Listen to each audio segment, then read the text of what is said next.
Cine Garage. Aquí cabe todo el cine. Con Eric Estrada. Estrenos.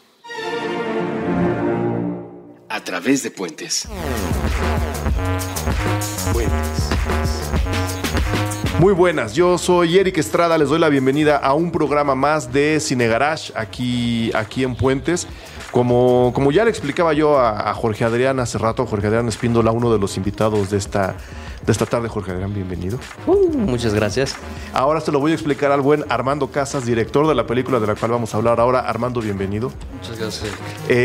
Los programas de Cine Garage en Puentes se publican todos los días de lunes a viernes a las 7 de la tarde. Y a partir de ese momento ustedes pueden escucharlo en streaming como si fuera un disco normal, solo hay que darle al botón de play. Pueden descargarlo también a partir de ese momento para llevarlo y escucharlo en donde ustedes quieran. A mí me entusiasma mucho que ahora con los tráficos la gente está escuchando los programas en el radio de su coche a través del teléfono. Entonces eso me entusiasma mucho, que estén escuchando lo que aquí con todo el cariño del mundo ofrecemos para ustedes. Hicimos la cuenta hace rato, 19 programas a la semana en Puentes. Cine Garage hace la barra de cine, un programa diario dedicado al cine. Y pues bueno, los temas son tan variados como ustedes mismos quieran. Podemos ir del propio cine, que estamos haciendo un programa esta tarde lluviosa en la Ciudad de México. Estamos grabando muy adelantado, eso lo voy a dejar muy claro al ratito, les voy a explicar por qué. Pero bueno, cine está cubierto por Cine Garage. El buen Evaristo Corona, al cual veo muy concentrado en sus guiones del otro lado de la cabina, hace Meta, un programa dedicado a la cultura popular que también tiene distintos episodios. Pero en el estudio pequeño, en este momento se está grabando un episodio más de Alianza Rebelde, el programa dedicado única y exclusivamente a Star Wars y todo lo que ahí quepa, que es mucho. Estos muchachos saben muchas cosas de lo que nadie sabemos nada, que es Star Wars. Hay un programa dedicado a la NBA, hay un programa de teatro. Hace rato estaba Eduardo Limón haciendo su programa de literatura, Un libro para el fin. Hay programas de ciencia ficción, de cultura del agua, de cultura canábica. Hay para todos gustos. Entonces, les doy la bienvenida. Nos pueden encontrar en puentes.me. Ahí están todos los programas, ahí se publican los episodios. Los de Cine Garage se replican al día siguiente en cinegarage.com, página a la cual los invito a visitar, a conocer, darse una vuelta. Todos los días hay información nueva en Cine Garage. Todos los días hay algo que escuchar, en el caso de los programas, que leer, que ver, que hacer. Entonces, dense una vuelta. Esa sería, digamos, la presentación de Puentes. Nos pueden escuchar a través de distintas aplicaciones: Stitcher, Tuning Radio, el canal de YouTube, que es Puentes MX, ¿verdad, Aldo? Aldo, muchas gracias, que nos ayuda hoy en la producción. Yo personalmente utilizo iTunes. La aplicación me dice cuando hay un episodio nuevo de mi programa favorito, que por supuesto no son los míos, son los de mis compañeros, y en ese momento los descargo y los escucho en mi Apple TV, lo cual también me da chance de hacer otras cosas mientras escucho los programas de mis colegas. Ahora sí, bienvenidos nuevamente Armando Casas y Jorge Adrián Espíndola, actor. Es un protagónico dividido, pero muy equilibrado, que es a donde quiero llegar al final. Hay muchos personajes, pero todos tienen su momento. Jorge Adrián es uno de los protagonistas de Familia Gang, dirigida por el buen Armando Casas, maestro, a los cuales les doy la bienvenida nuevamente. Muchas gracias por estar aquí. Gracias. Y pues bueno, como les decía, estamos grabando con mucha anticipación al estreno de la película. Estamos grabando 17 de septiembre.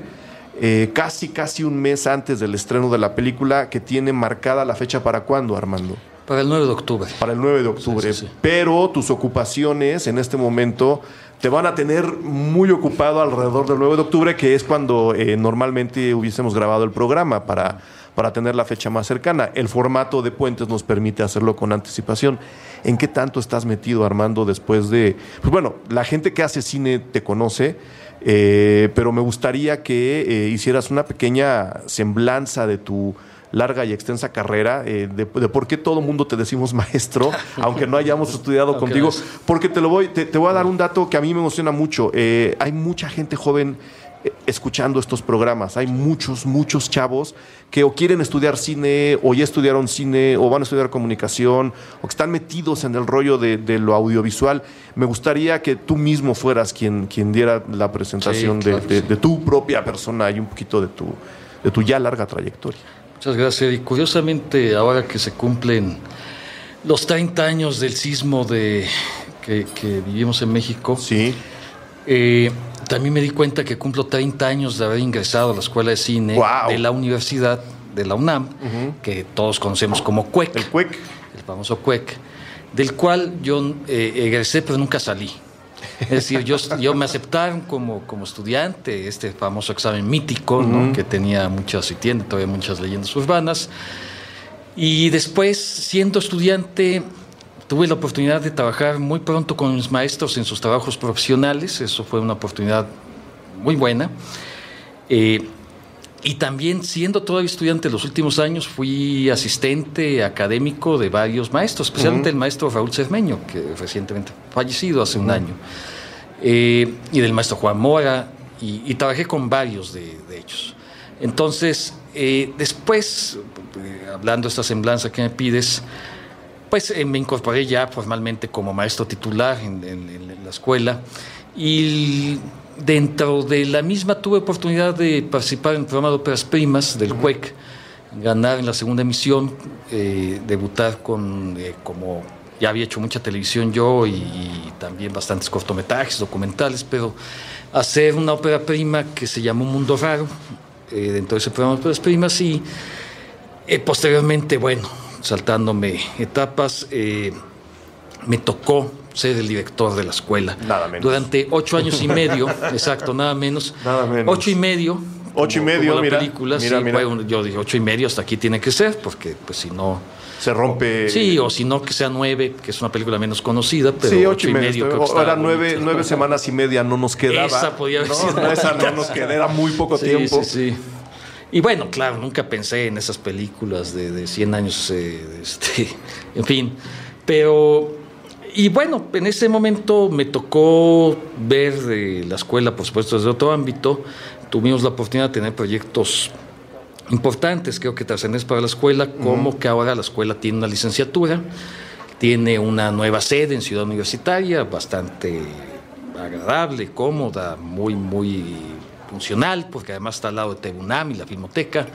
Enfrente de la Facultad de Ciencias Políticas, no me la hagas menos. No, Eric, yo estudié ahí. Sí, no sé que yo también. No, fíjate, es que antes de estudiar en el CUEC, eso ya me lo salté, porque estaba hablando hace 30 años, estudié en Filosofía y Letras, la carrera de teatro, y estudié en Ciencias Políticas, la carrera de Comunicación. ¿Ciencias Políticas ya estaba ahí? No, me tocó todavía la del campus histórico. Okay. Y me tocó la mudanza. Cuando yo entré al tercer semestre me tocó inaugurar el edificio que ahora está enfrente del CUEC. Y entonces, bueno, pues ya es sorprendente que estemos hablando de tantos años, Eric, de 30, cuando fue el terremoto. De hecho, yo iba a mis clases en Ciencias Políticas, precisamente que ya estaba enfrente de lo que ahora es el CUEC. Cuando el terremoto. Exacto, cerca del Metro Universidad. Y bueno, pues esta estancia en la escuela fue un largo paréntesis como director, pero no como creador, porque tuve la oportunidad de participar como productor en muchas películas. También en el momento en que entré a la escuela pude hacer un cortometraje, esto sin cine, que había ganado exactamente unas semanas antes de que me nombraran el director. Y lo que me dio gusto es que el día que dejé ser el director de la escuela, que cerré la puerta a las 10 de la noche y ya al día siguiente tomaba posesión otro director, me habló uno de los productores de esta película, que la que vamos a hablar, Familia Gan, me dijo que estaba consolidado el proyecto de inversión por el Eficine, ¿no? Entonces, pues así, tal cual. Claro. Entonces, así fue en paréntesis en términos de dirección. No dejé de hacer trabajo creativo como de producción, también pude hacer un par de guiones con colaboradores que todavía no se producen, pero bueno, pues tuve la oportunidad de que me invitaran a varios proyectos, entre ellos, por supuesto, el de Familia Gans, un proyecto al que me invitaron. Y ahora voy a filmar en unas semanas, lo cual sí hace ver que estoy un poco ocupado. Lo cual me da mucho gusto. Una nueva película también. Y bueno, mientras tengo unos viajes que tenía previstos. Y lo que dices, bueno, sí, sigo siendo maestro del CUEC, soy profesor del CUEC. Y también he llevado el camino a la investigación. Hace algunos meses, hace un par de años, tengo un proyecto de investigación en la UNAM, que apoyado por la Dirección de Personal Académico de la UNAM, que se llama Cine y Filosofía Poéticas de la Condición Humana. Entonces, bueno, soy un poco esquizofrénico, pero muy gustoso porque ando en todos lados. Hemos publicado algunos libros sobre este tema.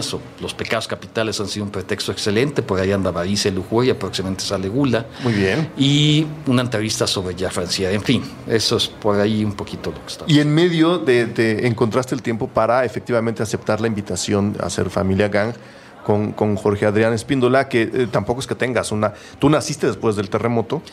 Ahí sí no, eres el pequeño de la mesa. Sí. O sea, no sabes de lo que estamos hablando, afortunadamente. Y espero en Dios no me toque ese tipo de experiencia. Fue algo Fíjate que duro. Yo estaba en Chile la semana pasada, me estuvo a punto de tocarme. Casi te toca el nuevo. Casi me toca el nuevo, sí. No, está la cosa... Está la cosa desatada por todos lados, no nomás en la calle, abajo de las calles también están pasando cosas. Jorge Adrián, tú, hablando de que el programa, la película, pues es un proyecto que viene de varios lados, a Armando lo invitan a dirigir. ¿Cómo es que tú llegas a la película o fue Armando quien te llamó? Me gustaría que le contaras a la gente cómo has empezado con este proyecto. Bueno, el acercamiento a la película finalmente fue a través de una directora de casting, que fue Elvira Richards. Bueno, yo Armando tenía mucho... no teníamos contacto, habíamos por ahí nos habíamos visto en algunas fiestas, digamos, premieres. Pues como debe de ser, ¿no? Ahí es donde se hacen las relaciones públicas. Claro. Sí, pero finalmente creo que lo había entablado la relación realmente por un cortometraje que se llamaba David, en el cual yo todavía se llama David. Se llama. Se sigue llamando, no sé si Viesco le quiera cambiar. Y 10 años todavía después se sigue llamando David. Y bueno, ahora está más fuerte que nunca, ¿no? Le va muy bien al cortometraje. Y precisamente por él es que había tenido contacto con Armando, pero fue hasta que se hizo este casting con Elvira Richards, donde pude tener como la oportunidad de conocerlo y entablar una relación y sobre todo el acercamiento al guión, ¿no? Y al personaje, que también fue un tema muy, muy a discutir, por todas estas cosas que pasan a nuestro alrededor como actores y como personas, como seres humanos, ¿no? Del momento histórico en el que vivimos en nuestro país, es muy reflejante. Exactamente, es más que un espejo, ¿no? Es una especie de metan las manos en este batido de personajes y de situaciones que son muy reales, pero que están muy bien metidas en una ficción que yo no sé, en primera, porque yo no sé de estas cosas, si describir como comedia negra o como comedia política o como una comedia política negra. ¿Qué sería Familia Gang? No te hagas el modesto, Eric, tú eres uno de los mayores especialistas que tenemos en el país. Imagínate y la acabas de describir diciéndome que no sabes. Imagínate cómo están las cosas. Que no, acabas de decir. Yo sé. Es que una comedia política negra, bueno, no me parece interesante. Efectivamente, sí.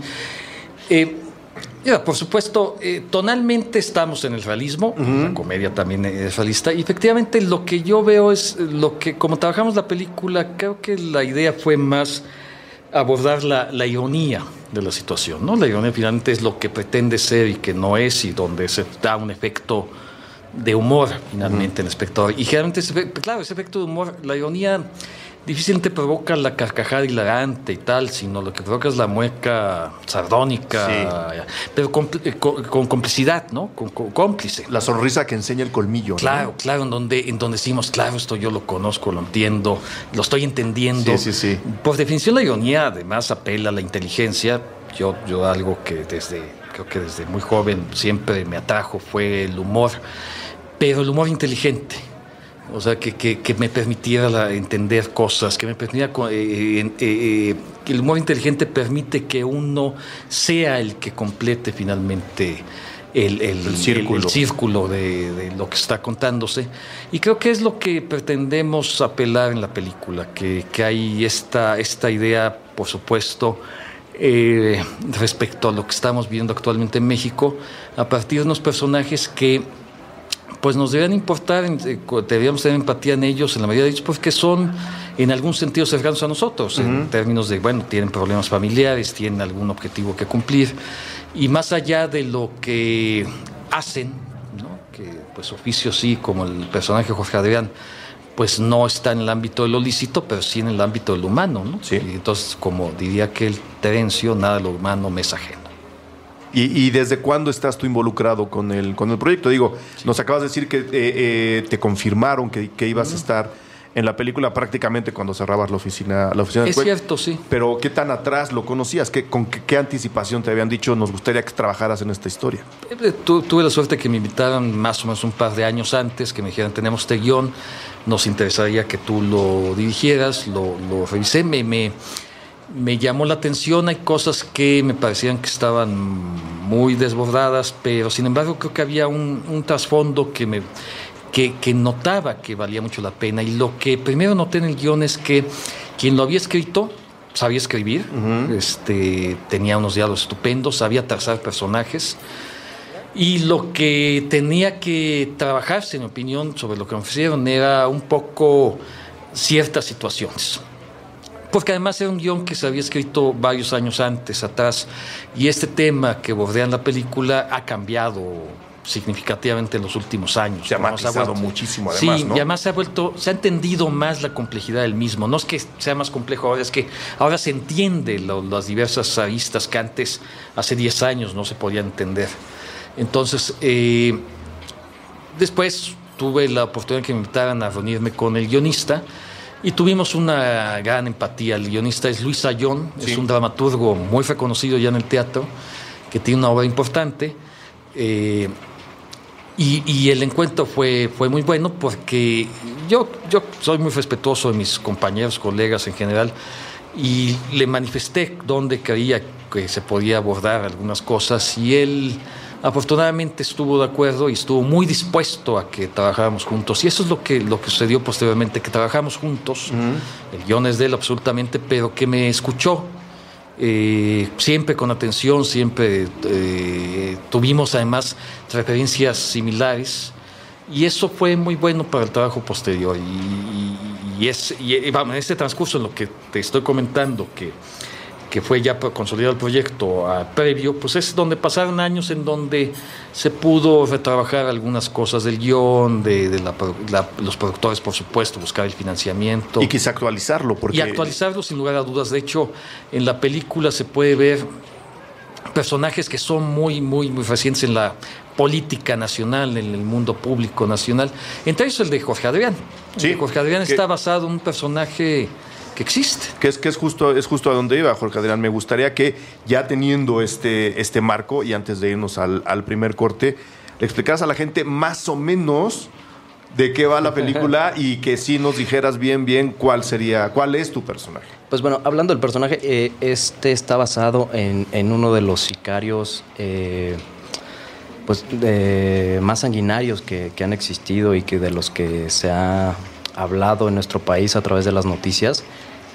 Y finalmente era como pues nutrirse un poco de esto, de todas estas situaciones que se tenían a partir de este personaje, ¿no? Que finalmente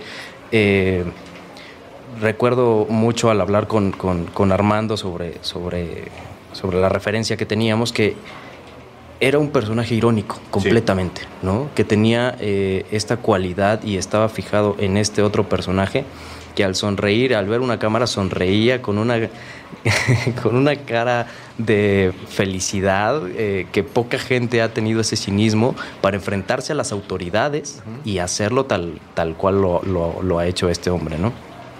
Y finalmente el personaje que es Blas, alusivo a sus dientes de conejo,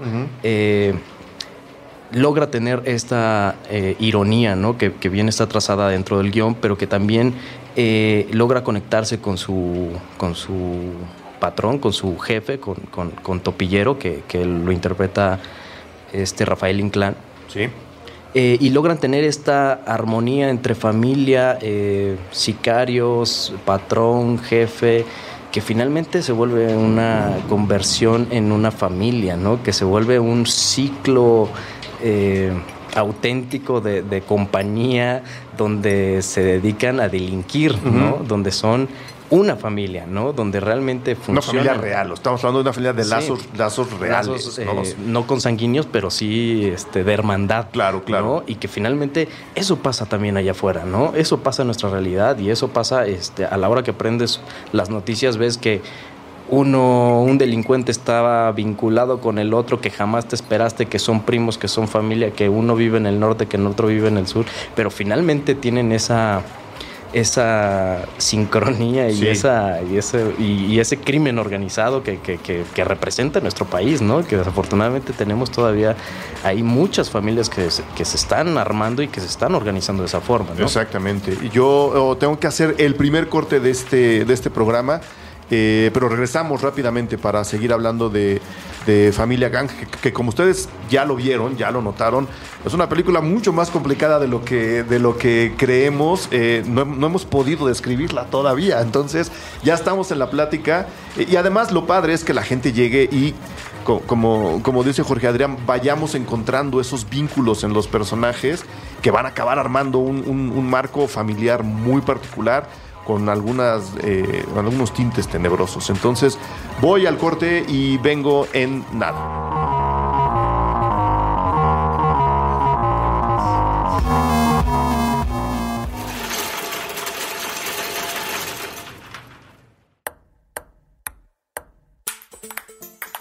Prestar pensamientos, pelotear partidos, platicar películas, palidecer por placer, pintar paisajes públicos, postularse para Padawan, pasear por planos paralelos, percibir pequeñas partículas, por palabra procrear planetas para progresar por plataformas pixeleadas, pulir parlamentos, proteger paraísos, pausar. Puentes propone probar, preguntar, permitir, participar, persistir, pajarear, practicar, permanecer, palpitar, perseguir, parar prejuicios, permutar. Permea paz. Proyecta Puentes.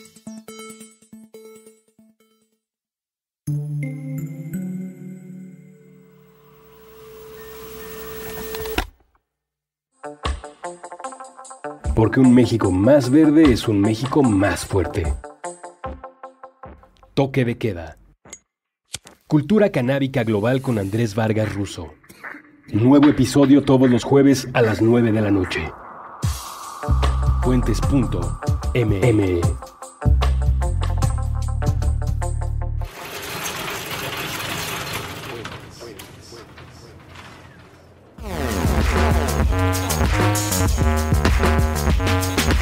Ok, estamos de regreso. Armando, ya nos explicaste que, bueno, hiciste sugerencias a la hora del reacomodo del guión, hubo ajustes, se apretaron cosas, se soltaron otras, y ya nos dijo Jorge Adrián, por lo menos un nombre más de los actores que están metidos que están contigo con ustedes en el reparto. ¿Ahí qué tanta injerencia tuviste a la hora de escoger al resto del reparto que acompañan a Jorge Adrián? La verdad es que mis productores han sido muy respetuosos con la película. Álvaro González Kuhn, Antonio Hernández,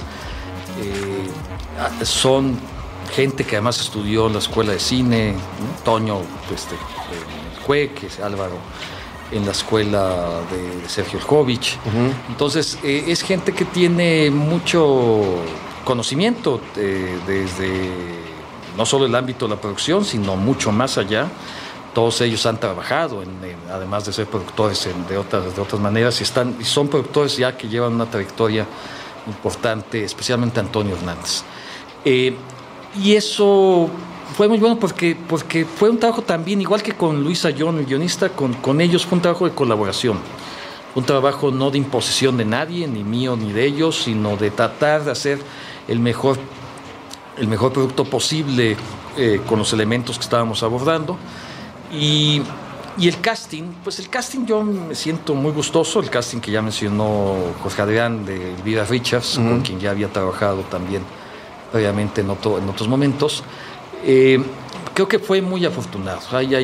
Yo todavía me da gusto pensar que trabajé con actores que ya eran muy reconocidos cuando... Ya no hablo del terremoto, sino cuando yo era un niño, sí, cuando éramos niños. Cuando, ¿no? Antes, cuando sí, no temblaba en este país. Ya estaban protagonizando películas, uh-huh, ¿no?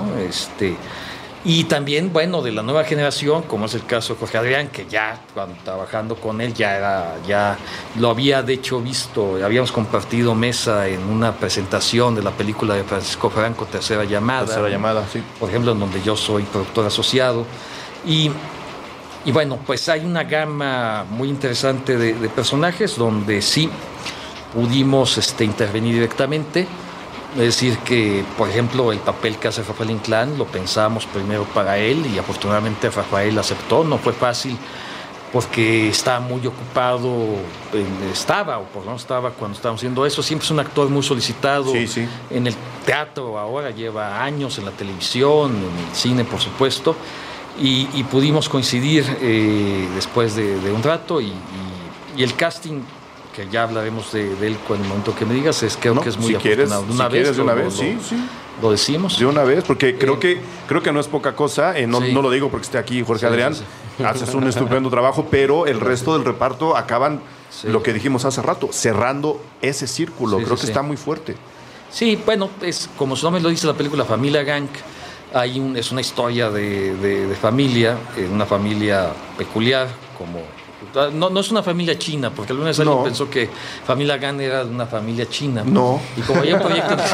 No, es que estaba involucrado curiosamente yo en un proyecto de una película que iba a hacerse en China, que ya no se hizo, pero... No es esta. Lo confundieron, no es esta. No pero es entonces, esta. Gang, como este término que muchos conocemos, lo forman Rafael Inclán, Elpidia Carrillo, que de ella hay que mencionar sin lugar a dudas. Elpidia es una de las actrices mexicanas que conocemos menos y que más ha trabajado internacionalmente.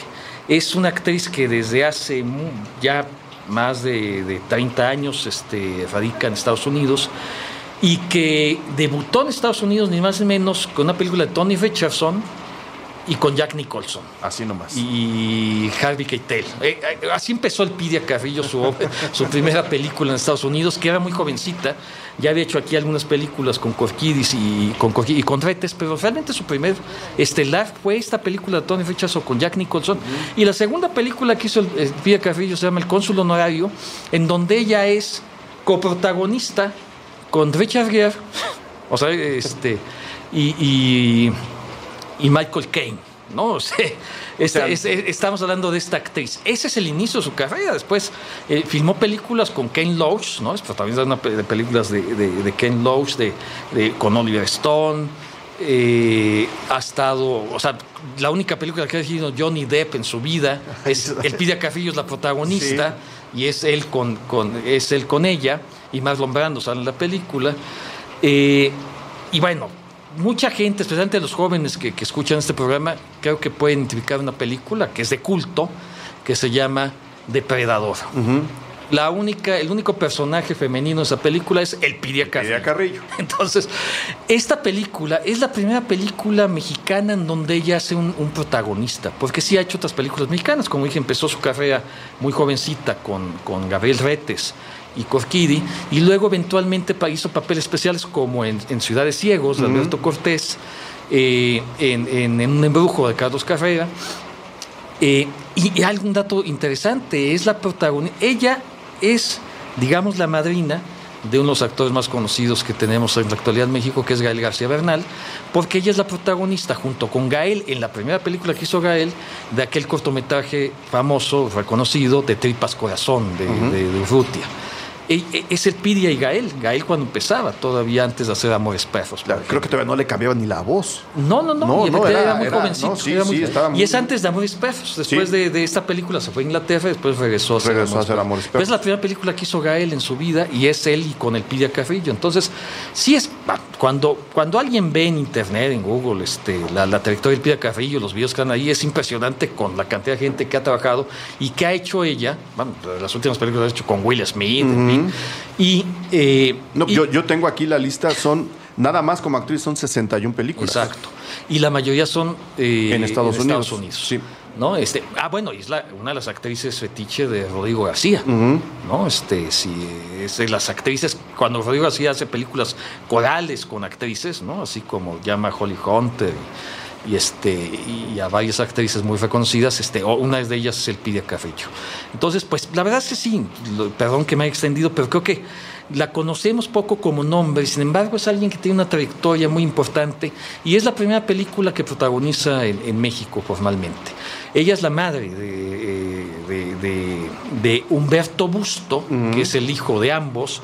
En la historia, el personaje de Raúl Inclán no los encontraba de tiempo atrás, se reencuentran en una situación adversa. Fuera de la ley. Fuera de la ley, por supuesto, todos. Y bueno, Humberto Bustos, un actor cuya primera película fue Amores Perros, otra vez sí, con Gael, él salió ahí, y que ya tiene una trayectoria muy importante y es muy reconocido en el ámbito del cine mexicano, inclusive de la televisión. También acompañan a ellos como personaje Giovanna Zacarías. Interesante, Humberto y Giovanna ahora muy festejados como cortometrajistas exitosos, los dos, ¿no? Ellos son los de esa parte de la familia. Y, como ya lo dijo Jorge Adrián, él acompaña al personaje de Rafael Inclán y el de Giovanna. Y después viene una playa de personajes en donde tenemos a Julián Pastor, recientemente fallecido lamentablemente, al que a mí me dio un gusto enorme trabajar con Julián. Julián fue con nosotros una persona muy entrañable. Yo le tenía un gran respeto y admiración, porque además Julián es de los pocos que realmente hizo comedia de situación y fina en México y que entendía lo que era el sentido del humor, ¿no? Entonces creo que él también estuvo muy gustoso trabajar en la película. Hace un papel estupendo, en mi opinión. Está Raúl Adalit, está haciendo a otra familia, Alonso Chanove, también es un actor emblemático, Isaura Espinosa y José Juan Meraz. En medio de ellos están actores como Gastón Melo, que es un actor que desde que era niño yo lo veía en la televisión, en La Cosquilla. Los oyentes de programa seguramente no saben de qué estamos hablando, pero Marta Navarro hace un papel especial, que es la Berenice, La Pasión según Berenice. Están actores que ahora son muy reconocidos, que son muy generosos, como Joaquín Cosío, Armando Hernández. Está trabajando también Tizoc Arroyo. Está bueno, y hacen actuaciones especiales. Gerardo Taracena, protagonista de películas. No, es que la película está muy bien salpicada. Sí. Hernán Mendoza, que también ahora lo vemos en todas las películas. Ahora los que estamos en la academia que vemos las películas recientes mexicanas, vemos a Hernán, que me da mucho gusto porque es un estupendo actor. En muchas películas me da mucho gusto que Hernán está haciendo un papel también en la película. Víctor Hugo Arana. Está Víctor Hugo Arana, Emilio Guerrero, que habían trabajado conmigo en Un Mundo Raro haciendo actuaciones especiales. Me parece importante señalar que hay un actor que también ya murió lamentablemente, que es un maestro muy reconocido de la carrera de Filosofía y Letras de teatro, Lech Helwig Goscinny. Es un polaco que vivía en México, muy reconocido como maestro.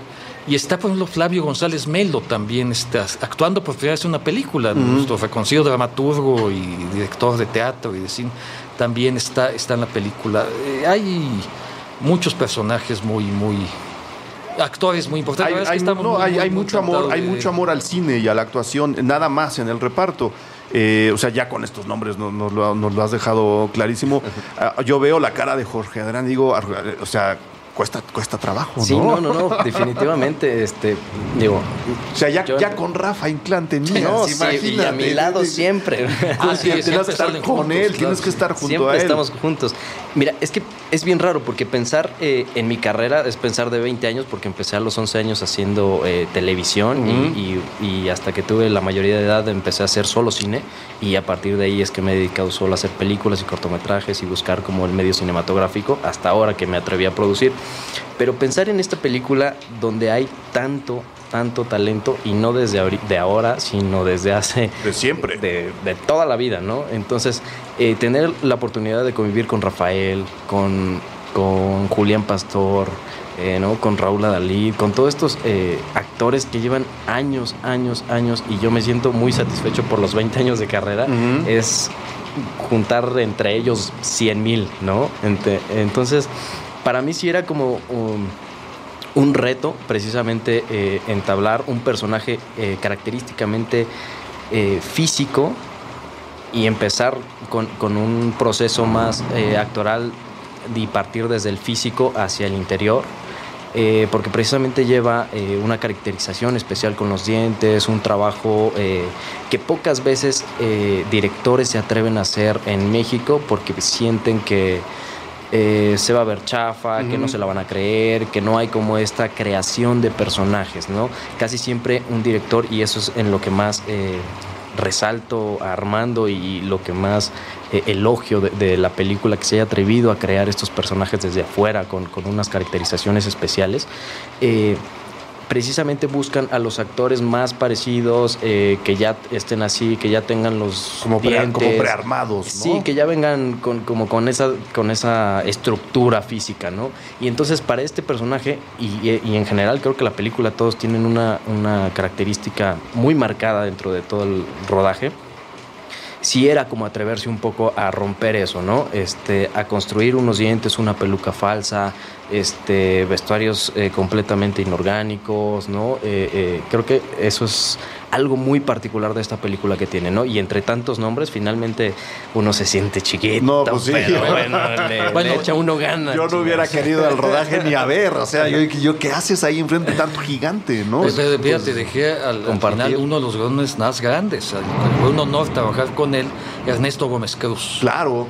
Que fue... Hasta tronó el cielo cuando dijimos Ernesto Gómez. Se nos estaba olvidando. Porque, claro, don Ernesto aceptó, es una actuación especial pero memorable. En realidad pues la película le da una calidad a sus escenas impresionante. Es muy importante el personaje como decisión de la historia. Porque además no está todo el tiempo a cuadro, pero sí estás pensando en él todo el tiempo, ¿no? Él es alguien que domina precisamente las decisiones que se tienen que tomar. Entonces, la fuerza que él tiene es impresionante. Y también ahí hubo construcción de personajes. Y como decía Jorge Adrián, y lo que yo quería preguntar ahora es si se dieron cuenta que ese era un riesgo extra, construir a los personajes físicamente, así como nos lo dice Jorge Adrián, porque a final de cuentas se trata de que no se note.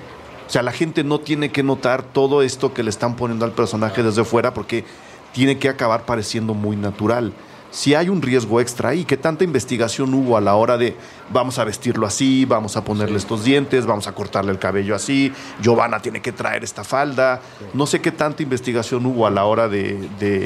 Qué bueno que lo mencionas, y me da gusto que lo menciones, Eric, porque algo que sí hicimos muy por lo menos a mí me importa mucho, y esa parte esquizofrénica que tengo de investigador de la UNAM, pues obviamente no podía no decantarse aquí, por supuesto. Y luego Ciencias Políticas acaba potenciando esas cosas. Y tienes razón. Te comprendo perfectamente. Pero además sí, que eso me entiendes perfecto. Claro, o sea, mi formación en la UNAM en Ciencias Políticas y Letras, pues algo tenía que dejar. Sí me importaba mucho que partiéramos de la realidad, que supiéramos perfectamente qué estaba pasando en el escenario político mexicano respecto a este tema. Yo hice una investigación, además de la que hizo el guionista y tal, muy exhaustiva sobre este tema, y me importaba mucho que habláramos de algo que conociéramos.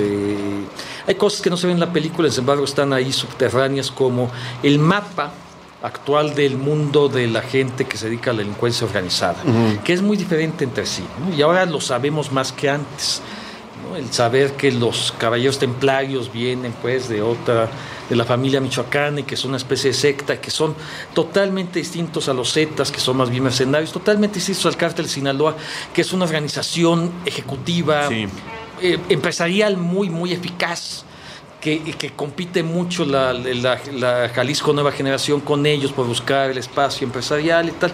Ahora lo estamos conociendo más, inclusive hay series interesantes como esta de Netflix, Narcos. Que parte de esto, pero no sé, cuando empezamos la película no estaba eso muy a la vista, pero sí había textos importantes y había estudiosos del tema muy importantes. Yo me basé mucho en los textos y en la experiencia de Edgardo Buscaglia, por ejemplo, de Anabel Hernández, ¿no? y de mucha gente más. Hay libros muy serios sobre el tema. Entonces, sí nos documentamos sobre él. Sí veía, además, yo, cuando había una captura de uno de estos delincuentes, se hablaba de algunos de ellos, estudiaba sobre quién era, y acaba de decir muy bien Jorge Adrián de su personaje. Ese personaje fue uno de los mayores, de los más sanguinarios criminales, por cuenta propia. Él ejecutaba directamente. Entonces lo veíamos, y era un muchacho muy pequeñito, de estatura, de una complexión muy delgada. Entonces, yo no sé más la historia, dije, pero claro que era el mayor sanguinario. Si era así, y estaba en este mundo y le tenían miedo, no se andaba por las ramas. Claro, no podía decir, persona. No impactaba solo con su presencia pequeña, claro. Impactaba porque se había hecho un prestigio atrás, prestigio entre comillas, de que él, por supuesto, no se iba a andar con cuentos. Entonces, un poco trabajamos ese tipo de cosas. El personaje que hace José Juan Meraz, el hijo del personaje que hace Alonso Chano, el Coyote, que es uno de los personajes también importantes como presencia, tiene mucho que ver con esta historia del Hijo del Señor en los Cielos, que recordamos aquella portada de la revista Proceso, donde vemos que acaban de agarrar uno de los mayores criminales de la delincuencia, y es un muchacho bien vestido, con pants finos, con anteojos, del TEC. Sí. Efectivamente. De hecho, lo mencionan en la película. Con todo respeto a la institución. No, claro, no tiene nada que ver con ellos. Por supuesto, ¿no? Y de hecho, estos personajes, en la realidad, que ahora acaba de salir un libro muy reciente, interesante, que se llama Narco Juniors, estudian, en Stanford, en Harvard, inclusive, en Yale, en Princeton, y regresan a México a llevar las empresas de que les han heredado sus parientes. Entonces, ese mundo me parecía interesante retratarlo.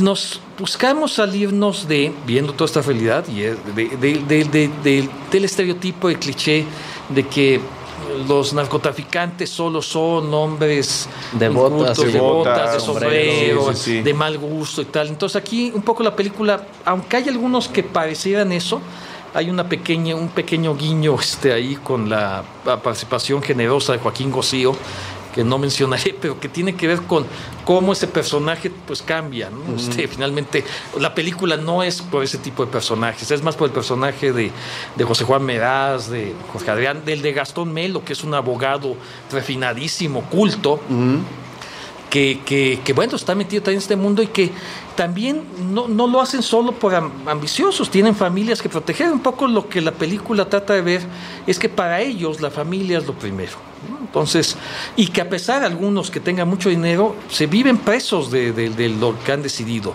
No olvidemos que cuando capturaron al Chapo, la segunda vez, lo agarraron en casa de su esposa, y viendo a su hija. Si fue eso concertado o no, de cualquier modo, antes de que lo capturaran, estaba con su mujer. Entonces, toda esta gente, recordemos las historias de la familia michoacana, precisamente, es gente que finalmente también tiene vínculos que se hacen llamar familia, empezando por ahí, ¿no? O sea, si el nombre de la empresa criminal es la familia, lo que sea, ya te está diciendo más o menos qué tipo de lazos hay allá adentro. Entonces aquí la idea es, no importa quién, o sea, todos somos parte de la condición humana, y como parte de la condición humana todos sufrimos, festejamos, nos alegramos, nos entristecemos de la misma manera. Ok, yo tengo que hacer la segunda pausa de este programa y regreso con una pregunta muy puntual para Jorge Adrián, para luego hacer una a los dos, a ver si llegamos a la respuesta. Ahora venimos.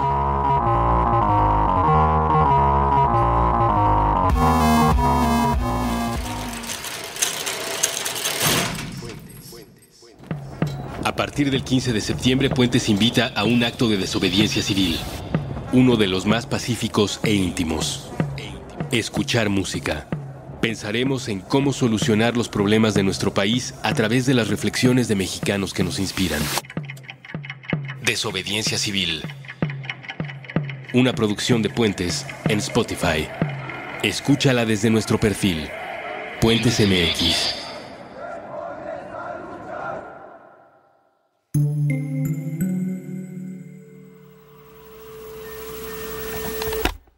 Shakalaka, con Evaristo Corona, Bucky Williams, Foul y Cuenta.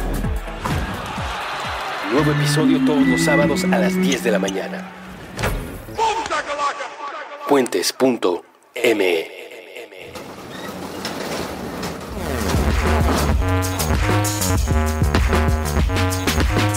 Ok, estamos de regreso. Jorge Adrián, estábamos hablando de estos clichés de la construcción del personaje, de cómo se iba a abordar a estas empresas criminales. Ya encontramos un nuevo término. ¿Algún día nos los robarán? Va a aparecer pronto en... Pues no, tú sabes que está documentado que la empresa más eficaz, más exitosa que tenemos en México, y tenemos buenas empresas sin lugar a duda, no la más, pero sí una de las más eficientes, es el Cártel de Sinaloa. Una de las más grandes, sí. Y más eficientes, que maneja, y es una empresa internacional. Que no se dedican solo a la droga. Exactamente. Es por eso. Sí, es tremendo. Y que sabe muy bien de dónde toman la materia prima, pues son importadores, y a dónde la exportan, pues son exportados. Sí. Y qué triste, porque finalmente yo recuerdo hace un par de años... Tú hablar de los narcos era hablar de gente que se dedicaba al mal y que no lo conocías, ¿no? Que estaba ya lejos por el norte o no estaba cerca. Pero ahora el temor es que puede estar en tu escuela. Claro. Que puede estar palpable, sentado ¿no? junto a ti en el avión.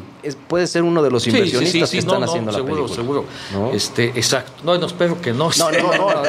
Que puedas ir a pedir una película. No, pero dice bien Jorge Adrián, que están más cercanos, que claro, hay una colusión pues en muchos ámbitos de la política y las empresas mexicanas, que en donde efectivamente ya este tipo de gente ya no nos damos cuenta que lo conocemos, que nos hemos hospedado en hoteles que son propiedad de ellos, que compramos productos que son propiedad de restaurantes, ¿no? Restaurantes. Que ahí es donde respondiste mi pregunta sin haberla soltado. ¿Cómo evitar el cliché en el personaje? Pues es justo eso, ¿no? Acercándote a lo que está cerca, a lo que no habíamos visto, ¿no? Los criminales se ven ahora como cualquiera. Y es lamentable, ¿no? Porque en todas las noticias aparece y no hace falta ser muy juicioso o muy inteligente para darte cuenta de cómo las cosas se transcriversan, ¿no? Se manejan, se moldean de acuerdo a las situaciones, de acuerdo al momento político en el que estamos, ¿no? Y entonces por ahí te sueltan, te capturan a uno, ¿no? Y cortan la cabeza de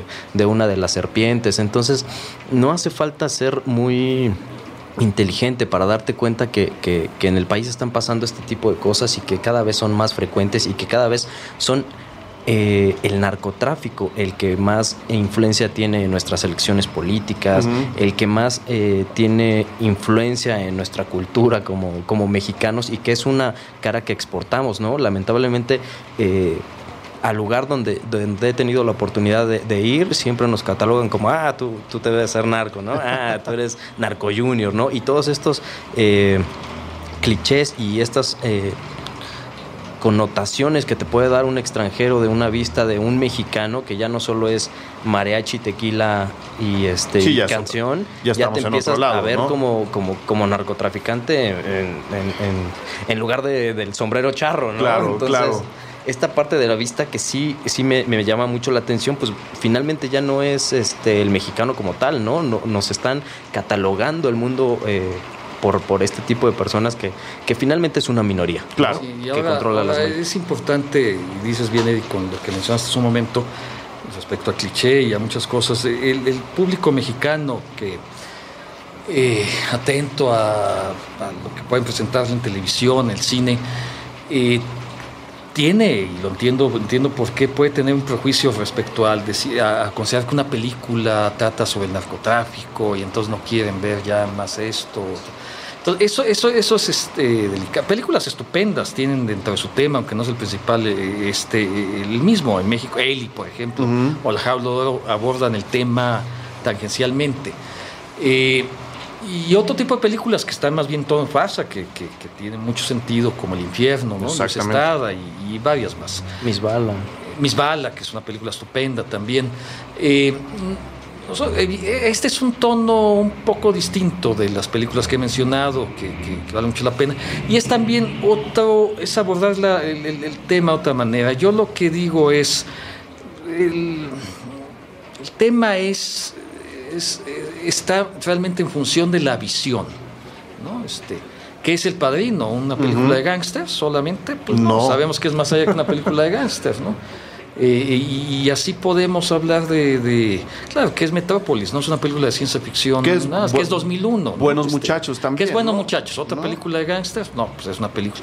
Claro, no. Lo que quiero decir es que el espectador se va a encontrar en esta película, en realidad, primero, una visión creo que más no convencional del mundo del que está hablando, aborda más una situación de familia, y finalmente la visión es irónica, que es un poco lo que estamos tratando de transmitir, ¿no? Claro. No, y es una visión que está invitando a la reflexión. Exactamente. Sí, del tema aparentemente central, que es lo gangsteril de esta familia, pero después de todo lo que hay abajo, ¿no?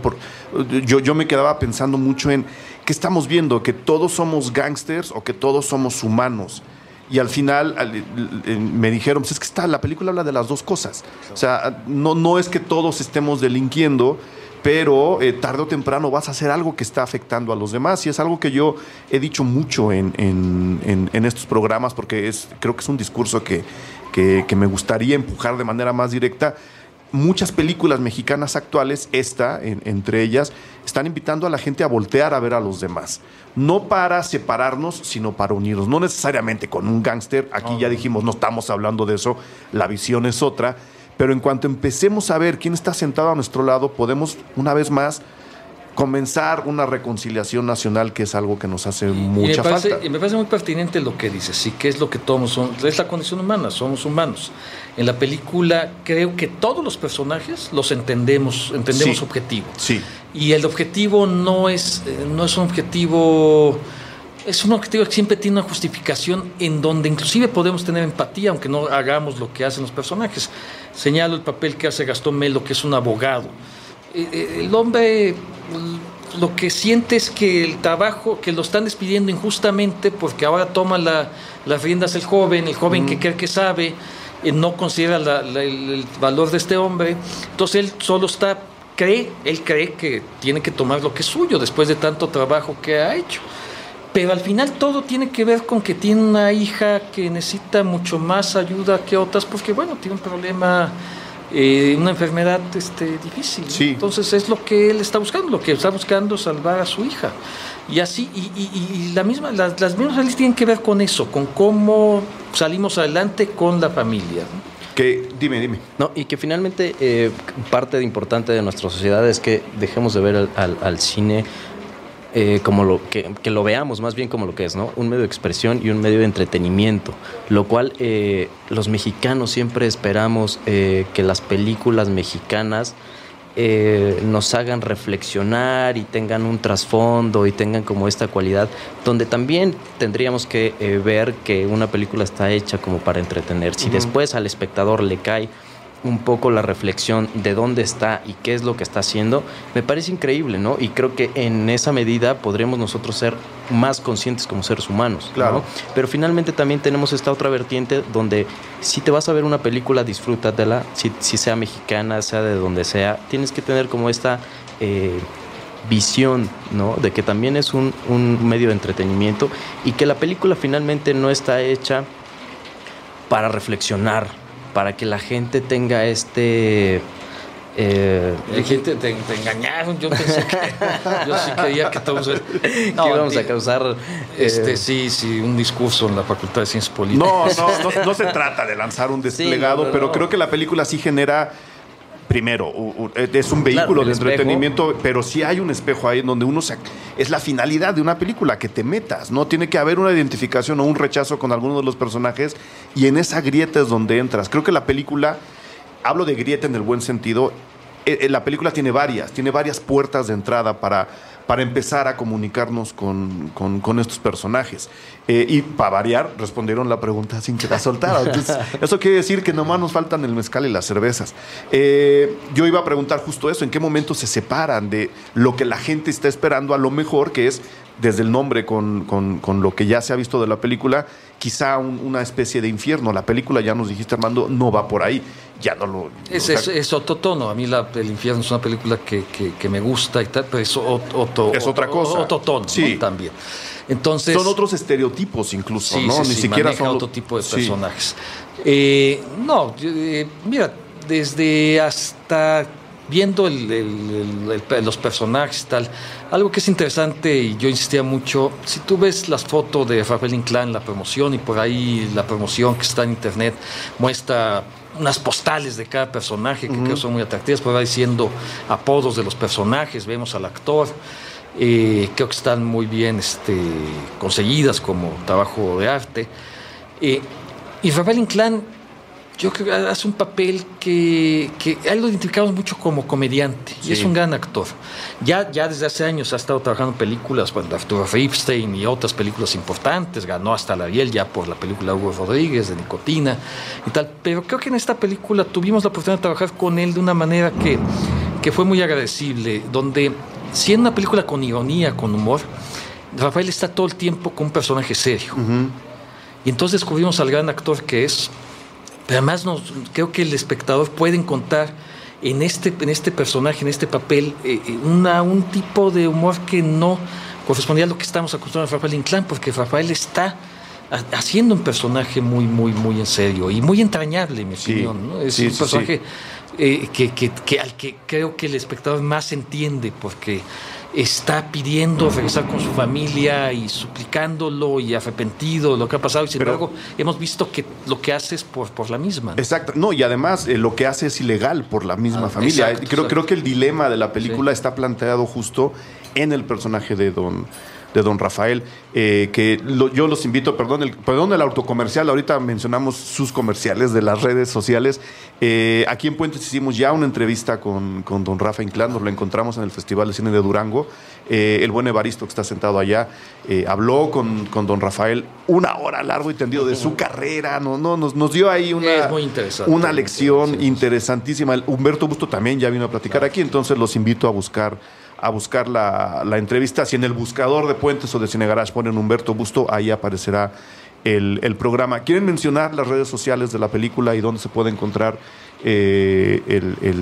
las postales, las imágenes, para que la gente pueda ir? De todos modos, debajo de cada uno de los episodios de Puentes nosotros ponemos la bitácora, en donde hay información extra a lo que se ha platicado en el programa. Entonces, aquí me está empezando el Cinenauta MX, es el Twitter en donde se está promocionando Familia Gang con la etiqueta tal cual Familia Gang. Entonces, si ustedes buscan la etiqueta Familia Gang a través de Cinenauta, los van a dirigir y a redirigir a todo lo que hay en internet sobre la película. Antes de despedirme, aplaudir la introducción. O sea, yo quedé muy contento con la introducción de la película, la escena en la iglesia. No la voy a mencionar, no la voy a quemar aquí, solo voy a decir que dije, si Alex de la Iglesia ve esto, se va a morir de envidia. Me recordó mucho al Día de la Bestia. Por razones que no vienen al caso ni con la película ni con el programa, pero dije, claro, es como decir, señores, vamos a romper con todo y de aquí vamos para adelante. Mira, que me da gusto que me lo digas a alguien con esta cultura cinematográfica como la tuya, Eric, porque uno no sabe, porque de repente, claro, haces cosas, hay cosas que haces muy consciente como referencia y hay otras que no, que sabes que están ahí latentes. Y me gusta que menciones a Alex de la Iglesia. Te voy a decir algo muy personal. Yo voy a ver a Alex de la Iglesia el próximo martes. Me lo saludas, por favor. Y voy a ir a Madrid a hacerle una entrevista como parte de este proyecto de cine y filosofía. Y bueno, porque resulta que Alex de la Iglesia estudió filosofía. Sí. En la Universidad de Deusto. En el País Vasco. En el País Vasco, en Bilbao. Y el maestro de Alex de la Iglesia es un filósofo con el que llevamos años trabajando, el maestro de Deusto, el maestro entrañable de él, muy reconocido, Pachi Lanceros. Y vamos a hacer una plática entre ellos dos. Pero además, algo muy interesante, Alex de la Iglesia va a llegar con nosotros al día siguiente que presentó su película en el estreno en San Sebastián. La de Mi Gran Noche. La de Mi Gran Noche, que tiene un tráiler espectacular. No, hombre, yo he seguido el rodaje casi día con día. Entonces me da gusto que menciones eso, en el sentido de, claro, sí hay ahí una idea, por supuesto, ¿no? De cómo plantear eso, y me gusta mucho lo que leíste de la misma, porque hay algo, ese guiño, que quien puede, como tú lo entiendes, y no tampoco pasa nada. Sí, no pasa nada, no es un principio a la historia. Claro. No, yo felicitarlos de nuevo por la película. No sé si tengan algo que agregar antes de despedirnos, algo que quieran decir. Bueno, mira, creo que algo que mencionaste hace un momento, el perfil, me gusta mucho este programa, Eric, porque efectivamente yo ahorita soy un absoluto creyente que debemos ya la promoción del cine y de lo que estamos haciendo pasa por este tipo de comunidades, por redes, por todo lo que estamos haciendo. Estamos viviendo una especie de perestroika de los medios, ¿no? O sea, sin darnos cuenta, ¿no? Los medios tradicionales de comunicación tienen que mutar necesariamente porque están evidentemente cambiando frente al mundo en el que estamos actualmente, de redes, del internet, del HD, de las nuevas tecnologías. Y creo que, bueno, pues esto evidentemente está en manos de los más jóvenes. Esta película creo que se dirige mucho a la gente joven que entiende con mucha claridad las ironías.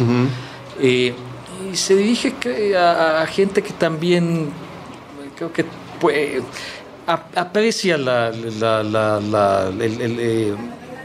tipo de trabajo que considera al espectador inteligente. Eso es lo que creo. Inteligente, pero además no va a haber una película donde, a diferencia de como Alex La Iglesia, que es filósofo, pero hace un cine muy atractivo, muy divertido, donde la reflexión sea la primera invitación, sino la primera invitación está en los términos de la emoción. Claro. ¿no? Y posteriormente, por supuesto, ayudarnos a la transmisión de una idea. Claro. Y eso es lo que pretendemos con la película. Pues ahí está ya, muchachos, una invitación de 1 hora para ver Familia Gang. No creo que sí podemos decir más, ¿no? Yo insisto, nos faltan el mezcal y las cervezas. Mucho que decir. Mucho que decir, pero están invitados a volver cuando quieran. Podríamos incluso plantear un programa una vez vista la reacción del público, ¿no? Para tratar de entender qué fue lo que pasó con la película frente a su público real y más cercano, que es el mexicano. Sí. Entonces, muchísima suerte con Familia Gang, que repetimos, nosotros estamos grabando en un septiembre muy lluvioso, ya escucharon los truenos, pero la película estrena cuando ustedes escuchen este programa, alrededor del 9 de octubre. El 9 es el día del estreno, el programa estará un poco antes con ustedes. Muchísima suerte, Armando. Muchísima suerte, Jorge Adrián Espíndola. Muchas felicidades por la película. Creo que ahí podemos tener un pequeño nuevo clásico, ¿no? Vamos a ver qué tanto lo inflamos. A mí me divirtió mucho, la verdad. Muchas gracias. Muchísima suerte, y cualquier cosa que necesiten, aquí están los micrófonos para ustedes. Pues muchísimas gracias. Yo nada más les recuerdo ahí, síganos en Twitter, en @JorgeAdrianes. Ajá. Y en Facebook a Jorge Adrián Espíndola. Que aquí también... No soy muy bueno con la tecnología, pero aquí me están soplando y ya... No, pero él tiene... Yo no tengo Facebook ni Twitter. Ni una de las dos. No, los pegamos en la bitácora para que la gente te encuentre y te contacte. Seguro, y por ahí contigo. Seguimos en comunicación. Cualquier pregunta, consejo, comentario sobre la película va a ser muy bien recibido. Muy bien, ya estamos. Saludos.